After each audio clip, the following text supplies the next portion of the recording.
എല്ലാ വിശ്വാസവും അന്ധവിശ്വാസമാണ്. പക്ഷേ ഏത് അന്ധവിശ്വാസത്തെയാണ് നമ്മൾ എതിർക്കേണ്ടത്, നമ്മൾ വിമർശനത്തിന് വിധേയമായിക്കേണ്ടതെന്ന് ചോദിക്കുമ്പോൾ, ഒരു വ്യക്തിക്കും സമൂഹത്തിനും രാഷ്ട്രത്തിന്റെ അല്ലെങ്കിൽ ദേശത്തിന്റെ പുരോഗതിക്കും തടസ്സമായി തീരുന്ന അന്ധവിശ്വാസം, അവന്റെ ആരോഗ്യത്തിന്, പബ്ലിക് ഓർഡർ, മൊറാലിറ്റി, ഹെൽത്ത്, ഇതിനൊക്കെ ഉദാഹരണമായിട്ട് ഒരു മോഹനൻ വൈദ്യന്റെ അടുത്തേക്ക് ഒരാൾ പോകുമ്പോൾ നമ്മൾ അത് അന്ധവിശ്വാസമാണ് എന്ന് പറഞ്ഞിട്ട് അതിനെ എതിർക്കുന്നു. കാരണം എന്ന് വെച്ചാൽ അയാൾക്കും he setting a wrong standard and wrong model, sending a wrong message to the society.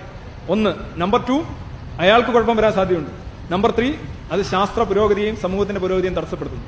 ഇങ്ങനെയുള്ള അന്ധവിശ്വാസങ്ങളെയാണ് നമ്മൾ എതിർക്കേണ്ടത്. അല്ലാതെ എല്ലാത്തരം അന്ധവിശ്വാസങ്ങളെയും എതിർക്കേണ്ട കാര്യമില്ല, അത് സാധ്യവുമല്ല. ഞാൻ പലപ്പോഴും പറഞ്ഞിട്ടുണ്ട്. ഇപ്പോൾ യുറാനസിലെ മധ്യരേഖാ പ്രദേശത്ത് ഒരുതരം വിറയ്ക്കുന്ന ബാക്ടീരിയ ഉണ്ട്. ആ ബാക്ടീരിയയാണ് എനിക്ക് ആശ്വാസം നൽകുന്നത്, അതുകൊണ്ടാണ് ഞാൻ ജീവിക്കുന്നത് എന്നൊരാൾ ചിന്തിക്കുകയും അയാൾ അതനുസരിച്ച് യാതൊന്നും പ്രവർത്തിക്കാതിരിക്കുകയും മറ്റുള്ളവർക്ക് ശല്യമാകാതിരിക്കുകയും ചെയ്യുകയാണെങ്കിൽ അയാൾ അയാളുടെ വഴിക്ക് വിട്ടേക്കും. അല്ലെ? പലരും ചിന്തിക്കുന്നുണ്ടാവും.